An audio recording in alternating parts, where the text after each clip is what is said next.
Hello and a very warm welcome to the Late Breaking F1 podcast presented by Harry Eade, Sam Sage, Ben Hocking, and the one and only making his once-a-year appearance. It's Clives Pigglesworth for the LBees Awards. Well, hello. I thought we were going to play some fancy music, but my DJ's let me down. It didn't play. Hang on, let me try that again. Hello and welcome to the 2023 LBees Awards. I'd like you to raise your glasses. It's a toast to the festive season, and we're going to have a sparkly old time with your hosts, Benjamin Hocking looking rather smart, Harry Eads in a vineyard in Tuscany, and Samuel Sage is apparently nowhere to be seen. But you've got me, Clives. It's like chives with an L. Let's crack on with the awards. You can also watch this on YouTube. Okay. I don't even know where to go from that. How do you explain Clives to someone? How do you explain Clives to someone who has heard him before, let alone hasn't? I don't know what you're on about. Once He's a just year. a normal guy. Oh, hello, Sam. You all right? Yeah, mate. I'm fine. Sorry, you booted me out the chair for a minute. It was very strange. It's just a normal... Honestly, Clive, bugger off, mate. Seriously.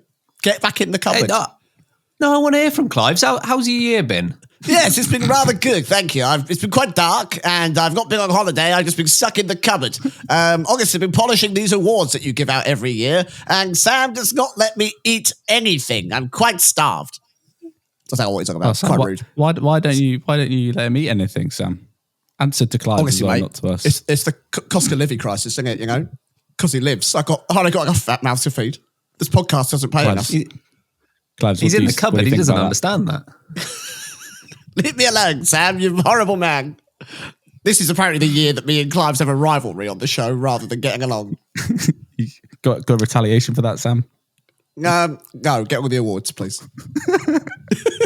I'm really glad we put a stop to that. 10 awards to give out. We do these awards every year around this time. Everyone wants to win an LB. All the drivers, all the team principals, all the teams themselves, they all admit this is the one they want to win. They don't care about drivers' championships, don't care about constructors' championships. Can I get the LB award for Stop Talking or Fake Netflix Story of the Year? That's what they're worried about. So we're going to run through our 10 awards. And then, of course, to close out today's show, the 2023 Hall of Fame nominations. Who is worthy of joining the likes of Beef and Shaquille O'Neal in the Late Breaking Hall of Fame? Find out a bit later on. Let's start, though, with our first award of today, and that is Race of the Season. Some previous winners of this award. Hungary won this award last year, but Brazil and Austria have also won this. But the question is, 2023, who's it going to go to? Sam, kick us off. What was Race of the Year? I mean, we had some ups and downs. We had a lot of chaos. We've had some new entries into the season, of course, with the likes of Vegas. And Qatar was bizarre and had drivers passing out left, right, and centre. But the one that captured my mind and was most interesting, and I still talk about today, it's got to be Singapore. It really did stand out. I mean, the race itself wasn't absolutely breathtaking from start to finish, but the fact that the Red Bulls suddenly don't perform. The fact that we've got Russell and Hamilton hunting down Norris and Sainz, who are working like an intelligent duo up front there, like Pinky in the brain, trying to run the entire Formula One race and succeeding. The masterclass that was the Sainz move. I think it was tactically one of the most interesting Grand Prix we've seen for a very long time. So, race of the season for me is Singapore. It was sensational. And we should explain on this, actually. The three of us will all give our nomination for the award. If there's a consensus, that's the easy bit, and the award goes to whatever that is, race or driver. But then if we do offer up something different, then we can debate which one we think gets the nod. So Singapore Very for official. Sam. Very official. Yeah. These matter, Sam. These really matter. Harry, race of the season? I already am disgusted because I have to agree with Sam, but I'm going Singapore. I shout out to Zandvoort as well, because that was carnage. And I think you said this, Ben, on our season review episode, but it was a much needed race, Zandvoort, after quite a few dull ones. So that honourable mention to that. But and also Vegas. Sorry, Vegas. You were also pretty good, even though I hate it. But yeah, Singapore. Singapore was as you say, Sam, the one that just it's the one that stands out. And I know it probably people will say probably because it had a different winner that wasn't a Red Bull, but it wasn't about that because I think I would have said the same if it was still Verstappen at the front if he was leading that train. It was just that battle of 4 cars, all of which had a chance to win that race. And I know they didn't. No one overtook anyone until Russell fell off the road, but they that was the exciting thing about it. They all could have easily won that race. And that is what I want F1 to be. Even if they don't overtake, I don't care. I want F1 to be like that. So more of that, please. So yeah, Singapore, race of the season for me. I feel like as a whole, the season started out pretty poorly in terms of the overall quality of the races. We had Bahrain, which was pretty good, but then we had Saudi Arabia, Australia, and Azerbaijan, I think, as the next 3, and all 3 weren't good. And then we kind of got a little bit better as we went throughout the summer season. And then we got into what I thought were the 3 best races of the year that actually happened one after the other: the Dutch Grand Prix, the Italian Grand Prix, and then the Singapore Grand Prix. I will say as well, shout out to Las Vegas, because that was great, and shout out to the United States Grand Prix as well. Not because we're biased and we were there, but also it was a pretty good race anyway. But I do think the 3 best were that 3 in a row. And I have to agree with both Sam and Harry, because I had the Singapore Grand Prix as the best one as well, which means our job is easy here. Clives, who's the winner? Ladies and gentlemen, your race of the season for 2023 with the most wonderful airport you're ever going to see. It is the beautiful, gorgeous night race, Singapore! Raise a glass, everyone. Cheers to Singapore. A really lovely place. Also, do you not think that races at the start of the season get a bit of an easier ride because there's the impression that you're all excited for the season? So even if you get a bad like Jeddah, because it's second, you kind of go, something could still be on here. It's quite fun, quite interesting, even though it might be the most dull Grand Prix going. I think there's a point to that, because I'm not saying Abu Dhabi was great or even good, but there is a certain element of, I don't know, lethargic by the end of the year. Abu Dhabi did feel like, we don't need this. And I'm not saying that would have been the case if it was a better track and a better race, exactly, but it doesn't help it. Award number 2, the fake Netflix story of the year. Now, we know Netflix and Drive to Survive like to come up with some interesting storylines that are baked in reality, but might not always be 100% the truth. So it's our job to come up with and help Netflix out what should be their storylines for next year. So, Sam, fake Netflix story of the year. What have you got? Might be a personal favourite award, this, for me, because, you know, the realm of possibilities for what Netflix have come up with, as we've seen, is endless. They will quite happily put anything on their streaming service. So I have not kept my idea nailed to the floor. We have definitely lifted off for ridiculousness. And I'm going with the storyline of the conspiracy behind the AlphaTauri second seat. And that is Yuki Tsunoda is definitely sabotaging anyone that touches that drive in order to secure himself success. So ruin Latifi's, not Latifi, Latifi's not involved in this. Sorry. And you Latifi, can't blame Tsunoda for that. Come on. when you have that much chaos, it's hard not to think of Nicholas Latifi. Ruin Nick De Vries' car. Daniel Ricciardo's hand immediately breaks. Lawson then gets turfed out again. Ricciardo can't keep up and gets absolutely sent on by Stroll, who I'm sure Yuki Tsunoda probably bribed to get that done. And, you know, made sure that he stayed on top in both partnerships throughout the season. So my fake Netflix story is the Yuki Tsunoda saboteur storyline. He will do whatever it takes for success in Formula One. That seems fair. That. You know the meme of Kirby with the knife on someone's doorstep? That's Tsunoda. Yeah, I think so. Because every time it's the driver number on the door instead, though. Exactly. Harry, fake Netflix story of 2023. My fake Netflix story, if I can speak, good Lord, is it's Alonso and Hamilton. And, you know, there's history there, as we know. But you thought 2007 was bad. Oh, you don't know anything. the 2023 Canadian Grand Prix when Lewis Hamilton was released from his pit box slightly near Fernando Alonso, and it'll cut to Alonso slow motion, like jiggling his steering wheel. Then it'll cut to Toto Wolff jiggling thin air, and then this is the culmination of 14 years of bad blood between these two drivers, and it all goes down in the Canadian GP pit lane. I don't see what's so funny about this. He could have been killed. And moments away from pure death, and fortunately everyone gets out alive. Do you know what always gives it away that these two are in on it together? And I'm always thrown back to the scene in the Hilton advert in 2008 where they're chasing each other through the hotel, and Alonso pulls Lewis Hamilton down to the ground where they're running down the corridor, and the smirks on their faces, which are 100% not scripted, as they're laughing at each other after being assaulted down the corridor. It tells me they're in on it. They know what they're doing for the drama. It's all part of the game. And they're going to come out in 20 years' time and go, we've had you all fooled for years. They'll probably be like, we're married or something at the end of this. I bet. That's what's going to happen. I reckon so. Also, side note, if you want a laugh, go and watch that advert, mainly for the ending, because it's excellent. There's something in a sauna, a Finnish driver. I love how anything that Sam says in terms of analogy could have gone that same way in terms of, I refer back to insert advert, back in insert year between 2000 and 2009. That's just refer you every analogy. That is my life. That's how I describe anything.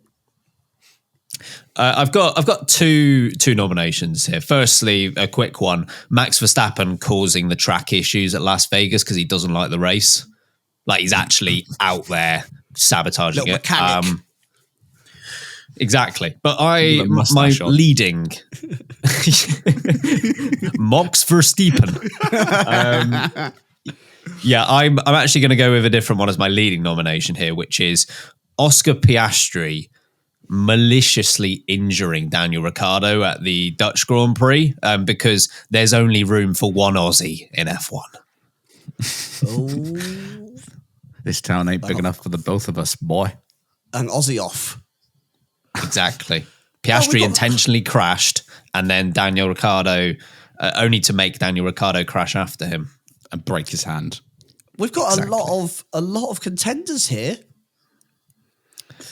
Yeah. Whereas race of the season, naturally, we do get some duplicates. It's very rare we get any duplicates in fake Netflix story. But that's because the Netflix drama is so real, and this has got nothing to do with us as hosts being silly, of course. It's all down to what works and sells Netflix subscriptions. I mean, I'd go with Alonso Hamilton. It feels like in the longest time, and they deserve a little partnership award, you know. They can come up on stage together, accept it, probably fall over, blame each other for that. I feel like it's written in the stars. Off the stage.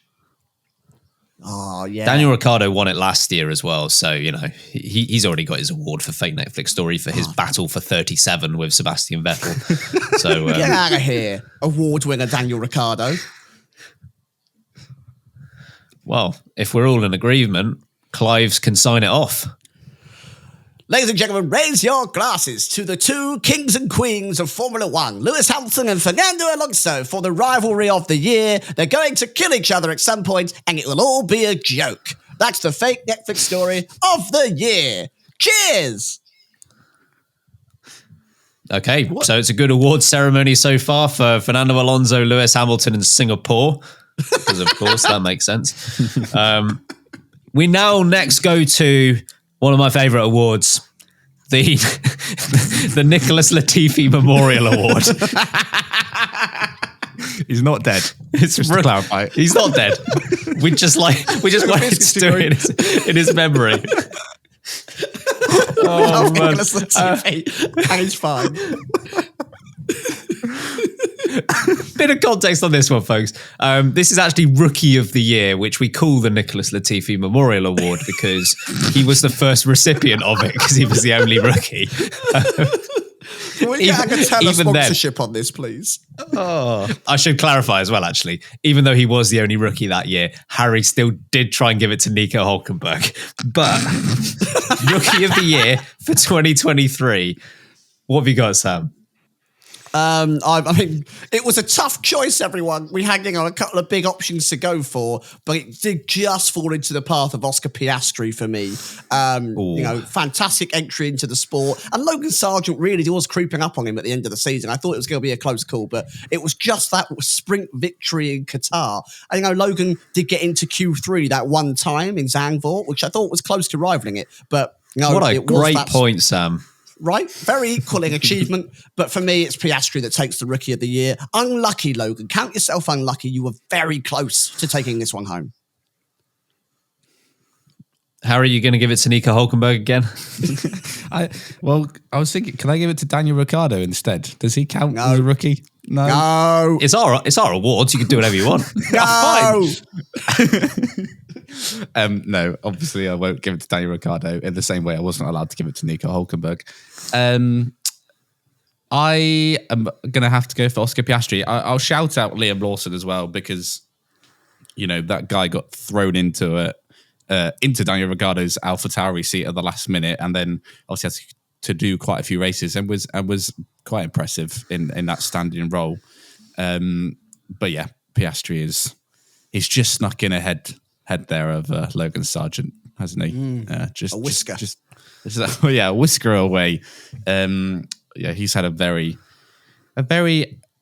good and a very good year. And not that I wasn't impressed, but I think he's been as good as we thought he was going to be. And I think before the year we said do we do who's under pressure or something? I can't remember who's under the most pressure. And I think I remember saying Piastri because he's had a lot of controversy around getting that seat at McLaren, and in some ways he had to sort of prove that he was worth the fuss. And I think he has. So Piastri for me. Yeah, this one wasn't particularly close because Oscar Piastri's main rival did like 4 races, 4 or 5 races, however many Liam Lawson ended up doing, and the other 2, Nick de Vries, who I guess we could call a rookie, and Logan Sargent were probably the 2 worst drivers of the year. So fairly easy one overall for Oscar Piastri. But having said that, I mean, he got up to speed very quickly. He's clearly got the right mentality for F1. Sometimes these rookie drivers come in and it takes them a few years, I think, to mentally adjust to the sport as well as get up to speed. With Piastri, it was a seamless transition. And look, I know he wasn't in a seat last year at all in terms of F1 or anywhere else. Maybe it's not the worst thing in the world. Maybe it's not the worst thing in the world to be embedded within the team as a reserve driver for a year in the same way, I guess, as Drugovich has done it with Aston Martin and then join the team.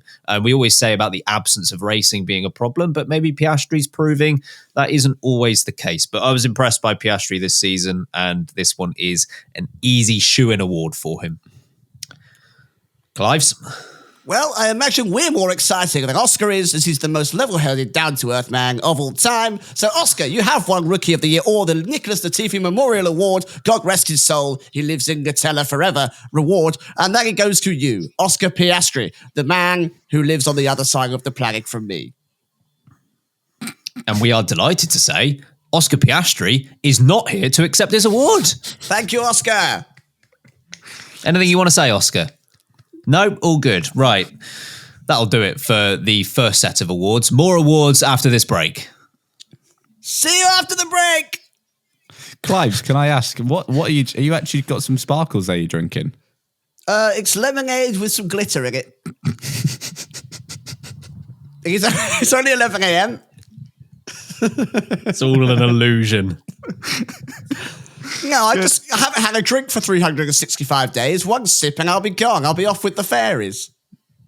I don't know how you're still breathing, to be honest, Clives. Right. Award number 4. This is a good one, folks. One of my favourites. The Ferrari Moment of the Year. Previous winners of this award include the Istanbul team radio from 2 years ago, where Leclerc was told if he doesn't get overtaken by the driver in second, he'd win. And last year, And last year, the fastest lap attempt by Leclerc at Belgium that resulted in a penalty and him missing out by about a second. No matter how much comedy we try and put into this show, Ferrari just trying to do something good and failing is still funnier every year. And there are some contenders, as I'm sure you can expect, for this year as well. Harry, what was your Ferrari moment of the year? My one isn't actually as particularly as funny as those two, but I've put down the Monza battle because it was just the most Ferrari Good thing Lord. in human history, converting that one. Well, they won two on the grid into a battle for P3 and almost killing each other in the process in front of their adoring home fans who, had they taken each other off, there'd have been a riot there and then at Monza. Obviously, it was really entertaining to watch. So I'm not criticizing them for that, but it was just, what are you doing? What are you doing? Yeah, and it almost gave me and Sam a heart attack watching it, as you can go and watch on our Instagram channel. So, yeah, I'm nominating that one. It's a great shout. That the only thing that would have topped it off is if they did take each other out, which was probable at many moments. How they avoided that, I don't know. I wouldn't be here today. Sam, have you got died. Yeah, exactly. My moment of the year. So mine is almost a culmination of events. I've got the word tyres written next to Ferrari's name. And that is because there was a series of events that led up to this one end event, which I really think caps off Ferrari's year. And that was, firstly, we started in Monaco, where both Ferrari drivers tried to double stack, had the time mistake, came in too late, and ended up fighting for the front, dropping down to like 6th and 7th or something like that. Pierre Gasly, I think, got in the middle of them both. We then move forward to Leclerc in Canada, Q2 elimination. They get the tyres wrong again. And I think Crofty's on the mic just going, oh, and Leclerc is struggling. Pause.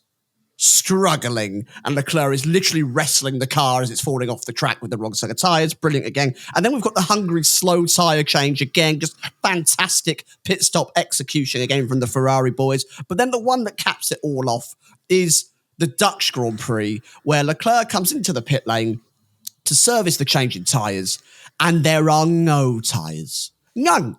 No tyres available. They're taking all the tyres off the car. No tyres available to put on the car. They didn't bring any out. And Leclerc just sat there like, I'll race on no wheels, shall I? I'll just do a hovercraft. I'll make it fly around the track, shall I? And it's just so Ferrari that you managed to do it this many times in 1 year, and they brought out 0 tyres. So I've just gone Ferrari tyres, with the Dutch GP being that decisive moment in the award for me. The highlight of that no tyre pit stop was Sam watching it and just shouting at the man who was just holding a blue thing, because he was just stood there holding this thing like, I don't know what to do. Yeah. What, did he just have a blue stick? I'm helping. Do the pit stop. Put the stick down. Oh, it's so ridiculous. You know when you do a group project at uni and you got that one kid who doesn't do anything? It's the opposite of the Ralph, I'm in danger. I'm helping. Not quite, sir. I've got a few written down. Firstly, a little bit of credit to Ferrari. I think there were marginally fewer to choose from this year versus previous years. So you're going in the right direction, Ferrari. I'll give you credit. The 3 or 4 I've got written down have already been said. The only one that hasn't is Leclerc's did not start at Brazil, because that was just... I don't know. There was just such an element of, yeah, sure, about it. It's just, sure, of course that's happened. But of the other ones that you've mentioned, yes, battling each other at Monza came up on my list. Monaco staying out in the rain definitely came up on my list as well. I have gone for the pit stop at Zandvoort because, yes, I don't know. It's just like, if there weren't any people in the pit lane, that's one thing. It's that there were people in the pit lane, just like almost sat there. Just everything was the same, apart from the tyres weren't there. It's like one job to do. They were all in the right position, just without the necessary ingredients to make it work. And for me, actually, apart from Blue Stick Man, the other funniest part from it was the guy who was on the front left, and he just like awkwardly hobbled around the car to get to the front left. He's like, "Oh, don't mind me. Whoop, just gonna squeeze past holding it." an intermediate tyre, running past the front of the car. Don't mind me, I've got to get over there now. Oh, it's like a Lego skit. It was like a Lego skit of a Ferrari pit stop. And meanwhile, which I Red think, Bull given sorry. Oh no! I'd say meanwhile, Red Bull are out here doing pit stops in the dark in like 2.8 seconds. True. And McLaren broke the world record this year, so good job, Ferrari. Well, given we've got myself who said Zandvoort, and Sam, that was your crowning moment of the tyres. I feel like that might be the winner. That's the winner, folks. Grazie ragazzi. Ferrari moment of the year, Zandvoort tyre change. Remember, if you're in a pit crew, you're going to get a tyre. And Blue Stick Mag, see me later, you silly boy. Cheers. Why? Because he's going to get fired. He's getting fired. All right. Cool. I'm with Clives on this one, the idiot. Award number 5, best result of the year. So we give this as a best result because it doesn't necessarily need to be a race win. It could just be a great podium by a team that's not normally there, or points for a team that's not normally there, or even a pole position. And in actual fact, the last 2 times we've given out this award, it has gone to a qualifying performance. So, Harry, best result of the year. I struggled with this one. I had a couple of contenders. So I've gone Ocon's podium in Monaco because LeBlanc, that Alpine was a pile of garbage basically all year and only worked at like 2 tracks. And Ocon made the most of it at Monaco. So that was, I think, more for his quality effort because at one point he was almost on pole position. I actually went back and watched that the other day. Oh, it's so good. What a session. So good. But the one I'm going for, and I know I'm head of the fan club here, but is Alonso's P3 in Brazil because the Aston Martin by Brazil didn't deserve to be on a podium anymore, and the fact that it ended up there was pure Fernando Alonso genius. And I love, even though the race wasn't very good, I love everything about that battle. It was just it's like the quintessential Fernando Alonso performance, just like not giving in to the inevitable. And he's 42 years old, and he probably should, but he won't because I have Fernando Alonso. So yeah, I'm going for that one for me. But I'm shouting out Ocon. I'll shout out Alpine. I'll give him a compliment here. They don't get many of them, so that is much appreciated.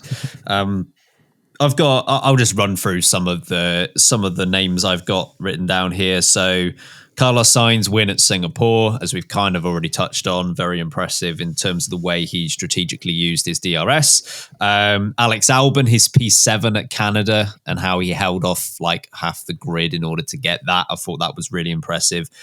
Verstappen, you could pick like 12 of his race wins probably, but just to hone in on a couple of them.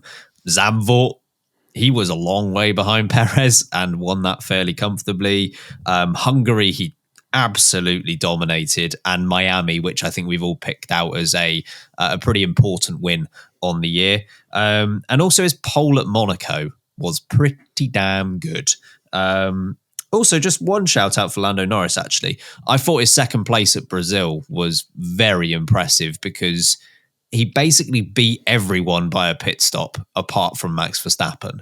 If you take Max Verstappen out of that race, that is an incredibly dominant win for Norris. So I'll chuck all of those out there. If I had to pick one, Verstappen pole at Monaco. Sam? I had a long list, and you've already mentioned a large chunk of that list. There's 2 more on there that I had that you haven't written down, and that was Piastri's win on the sprint wing in Qatar. I do think that was absolutely phenomenal for him. And I also put Hamilton's pole in Hungary, because just if you were to remove the Monaco qualifying, that Hungary qualifying might be one of the most exciting ones that we've seen as well. It was absolutely fantastic. And I thought the excitement you could hear from everyone that we had a different pole sitter that wasn't either Leclerc or Verstappen was quite loud. So a long list. I think all of what you've said are fantastically valid. And I don't really know where to go from here. I do think science deserves a bit more of a shout out for that brilliant win in Singapore because it was absolutely stupendous. But I'm also blown away by Verstappen's pole lap in Monaco. That was really, really good. Can we come to some kind of agreement here, gentlemen? I'm happy with Verstappen's pole lap in Monaco because it's disgusting. So that's fair. Yeah. Okay. It does seem right as well that we have picked a pole position or a qualifying lap for this award every year that we've done it rather than anything that happens in the race itself. We just love qualifying so much. We do. They shouldn't change it. Well, every year. Change can be a good thing, Harry. You know, I might come round to sprints in 2024. We'll see. Shut up, Ben. Okay. Sure. Clives, give Verstappen another award. Well, Max Verstappen, the one award that you've been waiting for. Forget the World Championship. Forget every race win you've ever picked up. It's an LB for Max Verstappen of Performance of the Season. Pole position in Monaco. Cheers to you, sir. Another one. Thanks, Clives. Wow, bit of a Verstappen fan, are you, Clives? Honestly, I've tried to tell him to keep it quiet, but when I've got the telly on and you can hear it under the stairs, you can hear him playing the anthem for 3 hours straight. We ain't got much else to do, is he? That's so true. I only gave him an iPod with one song on it, and it was that anthem. Well, we'll give your voice a minute or two's rest. We'll be back with the second half of the awards right after this short break. Okay, award number 6. The Stop Talking Award. Basically just an excuse for the three of us to tell someone to shut up. Shockingly, we've never actually given it to one of ourselves, which would be valid. But previous winners have included, last year it was just F1 Twitter as a whole. Valid still. Also given it to F1 team bosses Helmut Marko, and David Croft won it one year as well. What's awful for David Croft is he won it in a tie with Helmut Marko. It's great company. Oh, it feels harsh. Feels harsh. Yeah, it does, doesn't it? What are we doing? Right, Stop Talking Award. Sam, what have you got?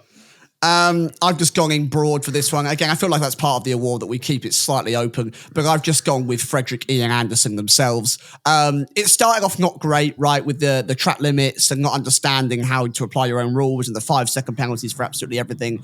And then towards the end of the season, it got a bit silly. For example, the Perez moment, as we got in Abu Dhabi, where he almost got told off for criticising a decision that was made. And then we get to the end of what's gone on with Formula One management and Susie Wolff and Toto Wolff and all that nonsense. So it's out of season activity, but I still think it's valid. It's before the awards where they've made an absolute mockery by believing this one article that is absolute crud, rubbish, poop, I dare say. And they make a whole shebang out of it, which I think was atrocious. So this season, FIA, shut up. Harry? I have also gone fairly broad, but I'm going to give it to Alpine because they need to stop talking and start doing better. And I'm mainly referring here to the pre-season when they were talking about, I guess they were looking smug, but they were talking it's more up a smug look. Yeah, but they were They've talking got something up their chances. sleeves. We'll see it at some point. They were sort of going around saying, looking happy, talking about their optimism for the year. Shut up, Alpine. You were crap. Stop firing people. Be better. It's a fair point. It's a fair point on Alpine. A couple from my side, I did have, as Sam has already referenced, the FIA side of that redacted publication article. I was going to give it to the redacted publication for that stupid article on Susie Wolff. I'm going to give it to Steve Sunday. Let Andretti in. Shut up. Oh, God. I'm struggling to disagree with that one. That's my entire point. Shut up, Steve. Can I also give an honourable mention to Otmar for his 9 pregnant women in a month comment? No, that was amazing. True. You know what, Otmar? Say more stupid stuff like that so we can use it on the podcast. Thank you. Best thing he's ever said. That's been like 10% of our content since he said Maybe that. I'm going to transfer that to a later award that's coming up, which you'll see shortly. This is entirely unrelated, but someone the other day said they were laughing. Where was I? I don't know, but they were laughing at Mike Crack, and I was like, I know that's been about 30% of our podcast this year. Just that name. Pretty much. Childish humour. Where do we go with this one then? We've got Alpine, the FIA, Steve Sunday. All worthy winners. Yeah, maybe Alpine deserve a little something to give them a kick, to give them a boost. I mean, speaking of kick Sauber. We'll get on to that in another show, but I have had to go to A&E to give myself some fluids after the amount of vomit that flew out of my mouth after hearing that one. Giving me a hernia. But on to the awards. Yeah, on to the awards. I think maybe Alpine deserve a little bit of a pick-me-up. Yeah, go on, Alpine. Happy to give it to them. They need to win something. Bonjour, Alpine. You have won numero uno, the award of Shut Up of the Year award. Congratulations. Less talking, more doing. Off you pop. That went from classic English to French to Spanish to normal English back to classic English. Clives is a man of mystery. I've heard he's in the running for the new James Bond post. That might be what he does next. I'm not going to put money on it, but that would be interesting. Award number 7. Overtake of the year. Harry, what have you got? Big one. I mean, he's been absolutely robbed by the F1's awards. Fernando Alonso in Bahrain on Lewis Hamilton. I'm sorry, Leclerc. Your move in Vegas was great, and but it was still a DRS pass in the end. I'm still trying to shower off the dirt from watching that move. It was so good. I don't see how I just can't see it being anything else. A shout out to Stroll in Saudi Arabia around the outside of either Leclerc or Sainz, I can't remember, but that was pretty filthy. And then also Magnussen, Sainz, I think. Magnussen in Monaco for his move on to Sargent, I think, but it's a bit lower down, but he absolutely sent it into Mirabeau. So shout out to those two. But I'm going Alonso and Hamilton in Bahrain because it's just so good. Sam, are you in agreement or something else? Well, while I was showering off the filth from the Alonso move at Bahrain, Kevin Magnussen actually walked in with an absolute bucket of dirt with the Prince of Monaco and threw it straight into my face after I saw that absolute filthy send on Logan Sargent down into Mirabeau. And I thought that was the move of the year. You don't see it a lot. He did it fantastically well. No proper contact. Both drivers come out fine. You don't need no DRS for passing sunshines. Kevin Magnussen's got you sorted. I thought it was amazing. I watched it back the other day, and it was such an amazing move. I feel like the Bahrain one was was incredible. Most kids would have won it. I am in agreement with Harry though that the cryptocurrency award of the year to Leclerc was a sham, an absolute shambles. So liked the move, important for his position in the championship, but it's just a breaking move after DRS. So either one of those two, I'd be very happy with. So I've got 4 written down, 2 of which have already been said, 2 haven't. I have got Alonso on Hamilton written down as an option. I also have Stroll on Sainz written down as an option at Saudi Arabia. The 2 that haven't been mentioned, Ocon and Tsunoda at Spa was pretty epic. And another one that has been somewhat forgotten, I think, George Russell on Charles Leclerc at Silverstone around the outside of the corner I can't remember the name of, the one after Brooklands. I can't think what it's called. Luffield? But yeah, it was... Yeah, Luffield. It's the one where, and over team radio, they referenced Buffalo Girls. That's what it's most remembered for, apart from the actual move itself being epic. I lie. It's none of those 4. My answer for overtake of the year is Romain Grosjean on Scott McLaughlin at Barber Motorsport. Right, good. We're outside of Formula One. It only took So 40 fair. minutes. So That is fair. such a good move. Speaking of one that I did actually forget that's F1 related, Lando Norris or George Russell at Mexico. Also very good one as dirty. well. I would, staying outside of IndyCar, it's either Alonso or Stroll for me. I'm going to give it to Alonso and Hamilton. As we've all mentioned it, yeah, Alonso Hamilton. Justice. There you go, Fernando. 2 awards for you now. Just hogging them. Do you want to make it official, Clives? Come on, Clives. I suppose I will. I mean, why did you have to do it in the first race of the season and we never get better across the entire year? I don't know. It's quite selfish of you, Fernando. But you've won another award and you can mock Lewis Hamilton again in the process. Congratulations, I suppose. Enjoy it. Maybe you could do a flip your baby in reverse on your way up to the stage because you're not here to accept it, you selfish fool. Congratulations. Award number 8. Team Radio of the Year, which we might rename to George Russell Moment of the Year. Harry, where do you even start with this? I think I mentioned this. I don't know whether we should have a separate George Russell award, but I feel like there's going to be an obvious winner here, but I don't know. I'm going to shout out some other people first. Lando Norris in Zandvoort, when his engineer told him that people on dry tyres were going quicker than people on inters in the wet. And he just came back and said, "Are you bleep stupid, mate?" Which is a savage response. So that one, I forgot about that until the other day, which made me laugh a lot. A very recent one in Abu Dhabi where Toto was trying to be a hype man for Lewis Hamilton, saying he was really quick, and Hamilton just goes, "Okay, thanks, Toto." Like, great. That was thanks, Toto. I already have 7 world titles. Yeah, I'm the GOAT, but thank you anyway. So that one, Ferrari, because obviously, again, I think Abu Dhabi, Carlos Sainz just being lost, saying, "I'm lost, Ricky. What's happening? Where am I in this race? What's going on?" Like a lost child in the supermarket. But there can't be any other winner in my view.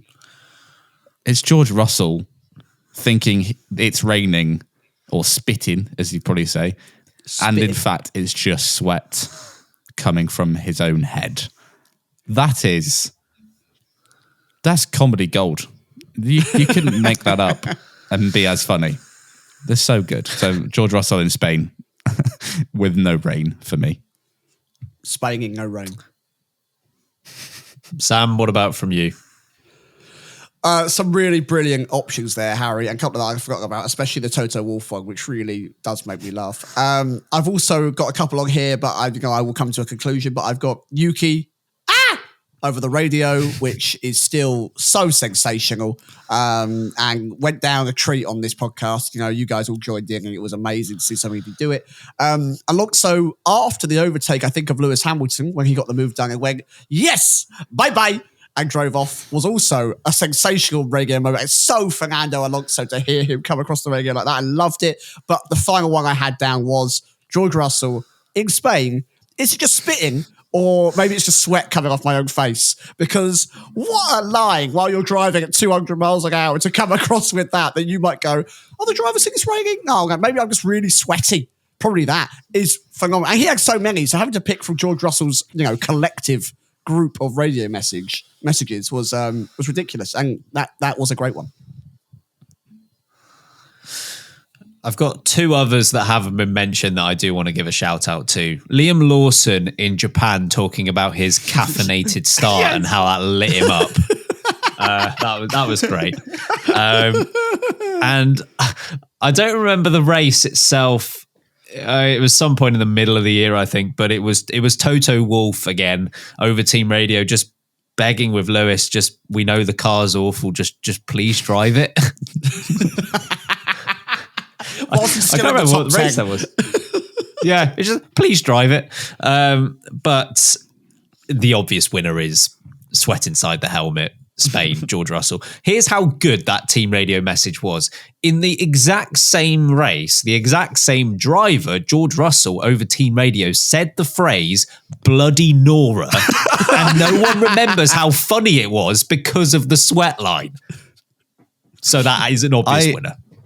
I went back and looked through like little notes I made during the races, and I went back and looked at Spain, and I had written the first thing was George Russell, bloody Nora, which I again had forgot about. Then underneath it, obviously superseded by sweat because I just written sweat in capitals.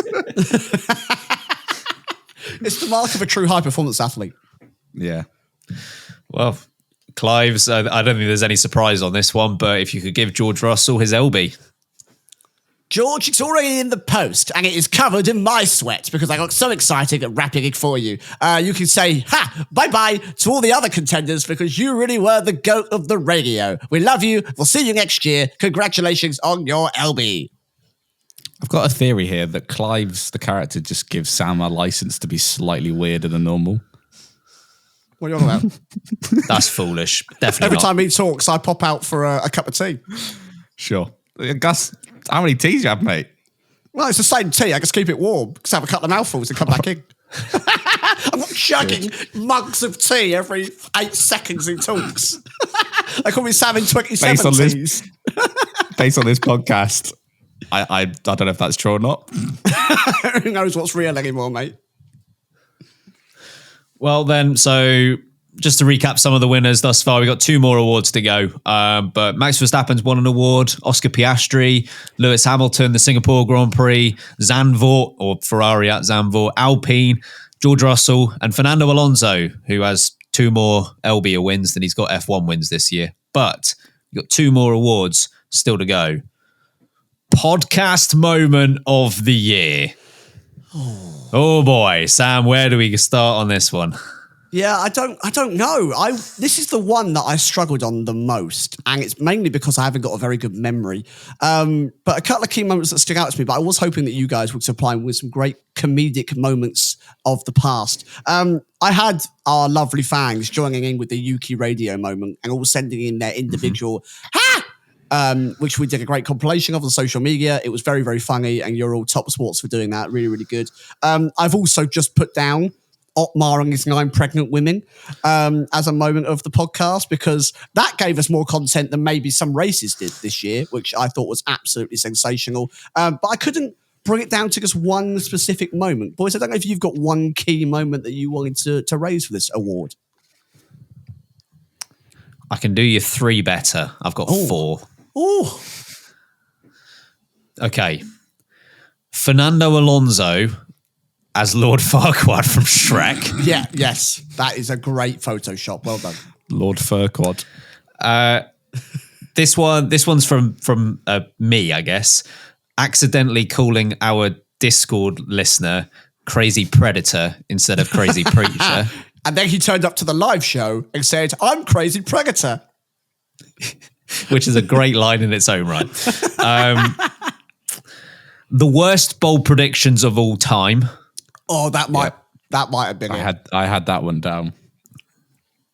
I eventually settled on my winner being Sam previewing the episode where we were going to intimidate each other, but it's a close run thing. I forgot about But that. 1, 2, 3, punk.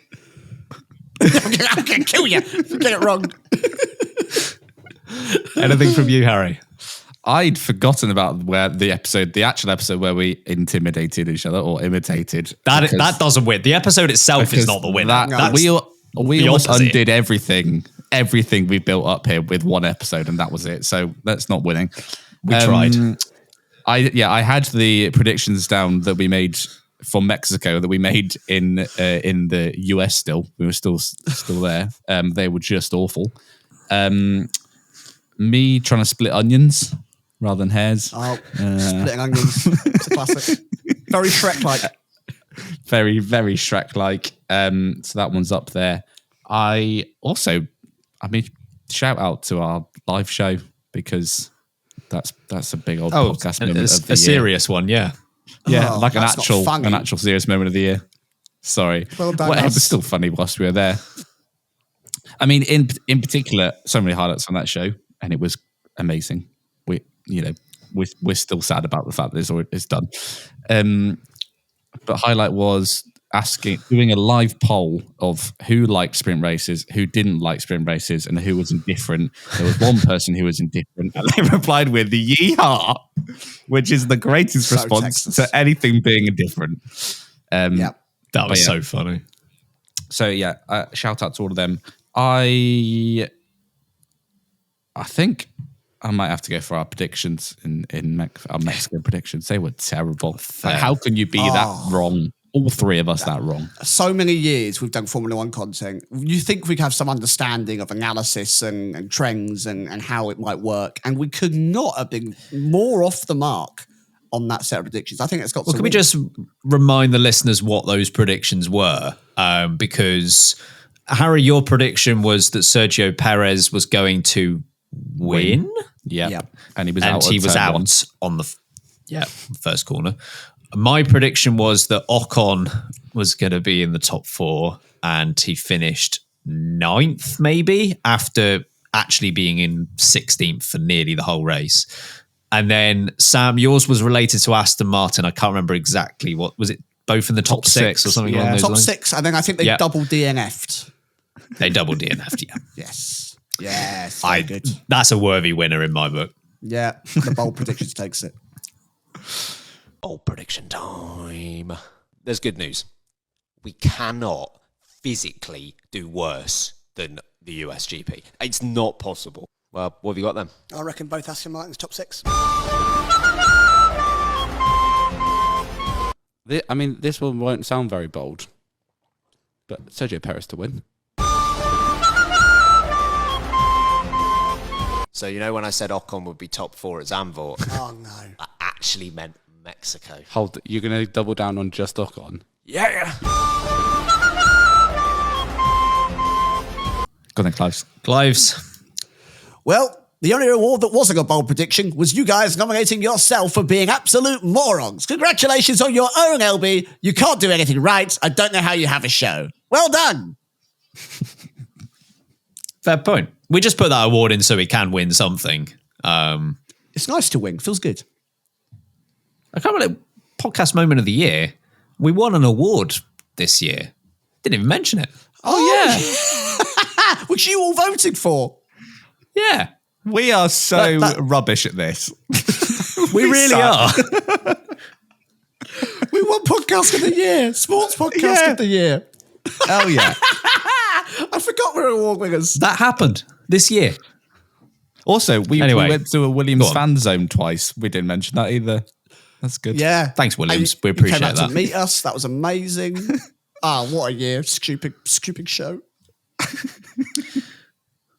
Award number 10 might actually be the quickest award of the lot and the easiest one to award, but we always do this one last. It is driver of the season. Now, I feel like there might be one very strong contender for this, but we will go around the room as usual. Harry, driver of the season. I'll do a couple of shout outs first. Fernando Alonso for still being that good at the age of 42. I think he had a stellar year. I know there were a couple of off races, but obviously the car went downhill a bit, and then especially in the second third of the season. Lando Norris again didn't have a great car for a lot of it. Did make a few bottle job mistakes, but he, especially in the second half of the year, was very impressive. But it's got to be Max Verstappen, hasn't it? He won 19 of 22 races. That's hard one to argue against for driver of the year. So, yeah, well done, Max. Your third championship isn't as important as this award. That is definitely true. Of course, we're here deciding who the best driver of the season was, just looking at first. But if you'd like a view on what our top 10 drivers of the season are, you can do so by checking out Patreon, which is in the link in the description. Plug? Come on, what a plug. Honestly, I felt if they make dirty plugs, again, that was so they slick. got Ben Hocking's face on them because he makes plugs so good. I've had long enough to try and get better at these. So I'm glad one's actually worked seamlessly. I'm giving this to Max Verstappen. He won races this year more than anyone else. He scored a lot of points this year. In fact, he scored more points this year than any of the other drivers. And that caused him to win a drivers' championship. Good analysis. End of point. Yeah, he was good. Ben explains how F1 works. We're doing an F101 series, perhaps. Maybe we'll just pick that bit up, put it into the other show. I honestly think he was so good this season that I think if you were to pick like his 10th best win, that would be the best win of so many drivers' careers. That's even like, I think you could even look at maybe even world champions and say Verstappen's 6th best win was this. And if you were to put that into a career of someone who's won a championship, that might be their best win ever. That's how many dominant runs he had this year. Do you remember the Canadian Grand Prix where we were like, whoa, that was a bit closer? It was a 10-second win. And we were like, wow, it seems to have really come together a bit more. 10 seconds he won that race by. We were really clutching the straws, weren't we? We were desperate. So hard. Please, anything, Max. Who are you giving it to, Sam? You going to go with Max Verstappen or someone else? Well, someone this season did manage to win 19 victories in one season, which is a record. They beat their previous of 15, which they set the season before. What's scary is that 19 victories in one season that this individual made is more than some of the greatest of all time did in their career. As Ben's already mentioned, the likes of Sterling Moss with 16, Button only had 15, Emerson Fittipaldi only had 14, Ascari only got 13, all beaten in one season by Max Verstappen. Of course, we do have more races in a season. He's still got to win every single one of them, which he did. You know, his win percentage is the highest of all time now, 86% in one season, which beats all the records, the one held by Ascari, of course, for over 50 years, 75%. He scored more points than anyone else in a season. He scored 575 points off the 620 on offer for if you were to win everything in a season, which is absolutely ridiculous. That's 93% of all points available. He holds the record for most consecutive wins in a season, which is now, I believe, 10, which is fantastic. I can't believe how bloody good he is. He's also got the largest average win margin of 33.7 seconds to Lando Norris, which again, ridiculous time. It's endless. It's endless. I could keep, I've got so many things written down here that I could keep talking about how good he is. But Max Verstappen in a single season, it might be the greatest single season of all time. And of course he deserves driver of the season. It was phenomenally good. No car, no cheating, no nothing can take that away from Max Verstappen. He was astounding. Could you imagine after the Saudi Arabian Grand Prix where he finished second saying, okay, that will be his second worst race of the year? Oh dear. Oh, he's too good at the F1. Go on, Clives. Well, you're number one in our hearts. You're number one for the fans, and you're number one at the LBees, for you are the driver of the 2023 season, the ultimate award. It's your LB. Play the Dutch national anthem in my cupboard because I'm coming home. Honestly, this. We're so stupid. I know people know this already, but we're idiots. He's an idiot. Really He's not coming are. back on. I'm not letting it back on. Oh, wow. Okay. It's embarrassing. Right, that's all the 10 official LB awards given out. We're going to take one last short break, but you are going to want to stick around because on the other side, we're going to be nominating people and things for the 2023 Late Breaking Hall of Fame. I can't wait to get out of this suit. Okay, so 2023 Late Breaking Hall of Fame. If you're new to this, the last 2 seasons, we've given out 4 nominations for what we call the Late Breaking Hall of Fame. We each get 1 vote each, and then we give 1 vote to the people, to the fans. If you want some sort of an idea as to who has been nominated into the Hall of Fame in previous seasons, Shaquille O'Neal, Yuki Tsunoda, Harry's Fire Alarm. We've had Beef. Who else? We've had Harry's Microwave.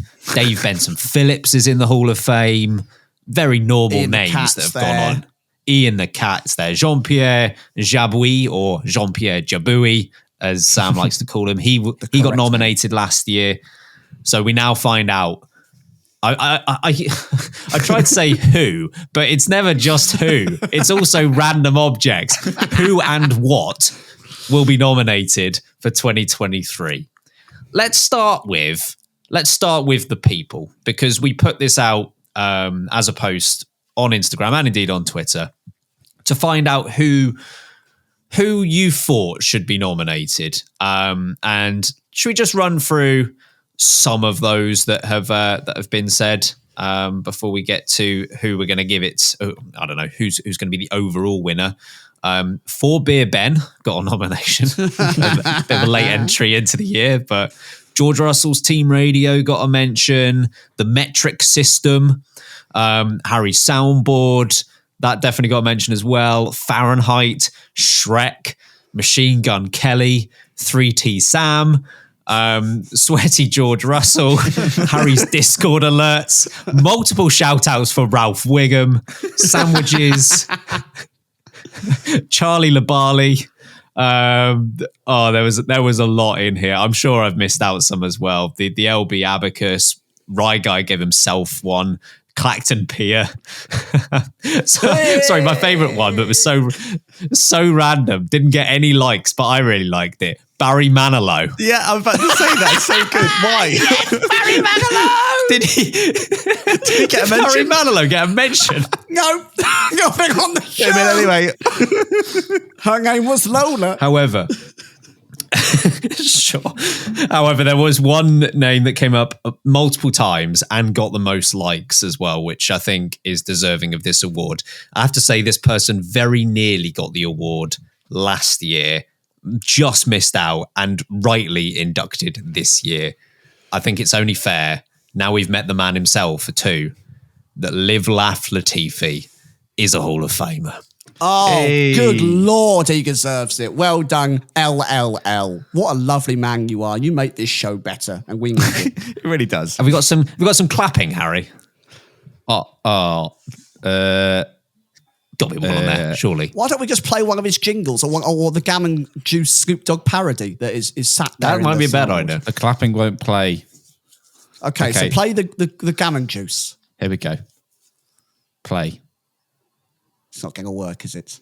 It's not going to In work. true fashion, because it's so angry it wasn't inducted. The soundboard has mugged you off for one more time. Sorry, Live Laugh Latifi. You but played one earlier. We're on the old soundboard today, folks, and it's back in its old ways. And this stupid piece of crap. Anyway, sorry. Sorry, Live Laugh Latifi. We'll clap you. That sounds awful. It's nowhere near as good. I'm sorry to headphone listeners that we're That's so clapping your bleak. ears. Bleak. Okay. Live Laugh Latifi is in the Hall of Fame. Harry, who will be joining him? He was one of my nominations. I had Live Laugh Latifi down, so I'm glad he's made it in already. I've got another nomination here for a new member to the Late Breaking podcast for 2023. We've never actually heard their voice, but the banker. The banker. The banker. That's a great shout. The banker's a great shout. So he's there, and then I haven't really made the full decision on these two out of these two, but the other one is not a person. Not that the banker is a person, but sorry, as much as Clives is a person, the banker's a person.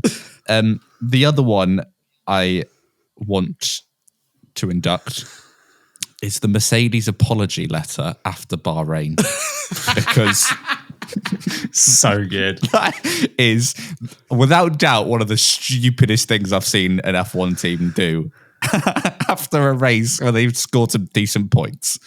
So Please enter that as radio moment of the year instead. yeah, so it's out of those two, and I will settle for right now. Make a decision, Harry. I'll go the banker because that is one of the stupidest things we do on this podcast. folks, if you haven't heard I the love- banker. No one has. Yeah. The thing I love most about the banker and Sam's interactions with the banker is the confusion as to who's calling who. Oh, and it drives me insane. When it's ringing and he's like, he takes a long time to pick up. You pick up! Pick up! For goodness sake. Okay, well, God. the banker. Well done, sir. Banker. I'll let him know next time he calls. Oh, God. All right, so the banker's in. Live, Laugh, Latifi's in. I'll give you my nomination now. Well, it was a difficult one. There were numerous contenders, as there always are, but I did end up with one. I know with nearly every award tonight, I've given 4 options. Here, just one, and I can't look any other direction because I think I'll give it to 1 rather than 10, but you'll see why, because I could give this out to 10 people because 1 + 9 is 10. And if you do get 9 women pregnant, you might well get 9 babies in a month. Otmar Safnauer, from being smug early in the season about absolutely nothing to being fired mid-season, for then Alpine to get their best result of the season, the race after he was fired, and then deliver a statement to say, you know what I always say, as if it is a common phrase about getting 9 women pregnant and expecting 9 babies in a month. That might be the best phrase of all time. Otmar Safnauer, for me, is in the Hall of Fame. Oh, it's so deserved. That phrase might be the best phrase of all time, you know? I tried to justify giving it to someone else, and then it just always came back to Otmar and that quote. Pure brilliance. Oh, what a moment in life. Not just Formula One, life. One I forgot to mention, and I won't change my answer here, and it's probably because it's quite niche between the 3 of us, but Heb. Heavy! Heavy! Mainly because the people of Texas are really annoyed by how we say Heb, because it's not how you say it. Howard eats butts. Heavy! I love dear. how Anyway. we spoke They on the say radio in HEB. Texas. Yeah. You know, the actual way. Yeah. Oh, boy. Heavy's a good shout. Sam, that just leaves 1 nomination left, and it comes from you, sir. Yeah, I'm going to go a little bit personal with this one. And it has been a big feature of the show. We've all said it a lot. We've had a lot of fun with it. But my lovely Nang passed away this year, and she delivered one solid moment to this show before she went, and that was the creation of Hundberg. And Hundberg? And that sits firmly now in the Hall of Fame. You know what? They need some storage in there. So Yeah. handbags, in there now. make it in. And that's for you, Nang. So you're in there somehow. Well done. You did something after you, Greg. Tops to you. Yeah, well done. Love that. Love that. So, just to clarify, is your nan in there or the handbag or both? No, she ain't getting in. It's just handbag. Just the handbag. Okay, Just fine. handbag. Okay. Her creation, her moment, but not her. Good stuff. Okay, so just to round up the nominations this year, the class of 2023 is complete. Joining the Hall of Fame, we have the banker, Yes. Live, Laugh, Latifi, Yes. Otmar Safnauer, Yes. and Hundberg. Yes. It gets better every year.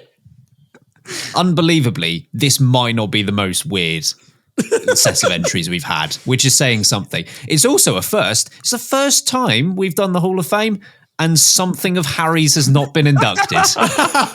You're slipping, Harry. Get yourself another appliance. So I need a dodgy appliance. That boiler needs to step up its game. Yeah.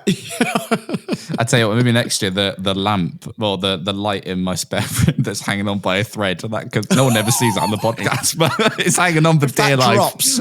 If that drops for an episode, I will lose my absolute mind. Hey, keep it up with the Discord alerts, and maybe that'll make it next year. True. I'm pretty sure if that keeps happening, Kirsty would have left us by then. But for a Hall of Fame nomination, It's good.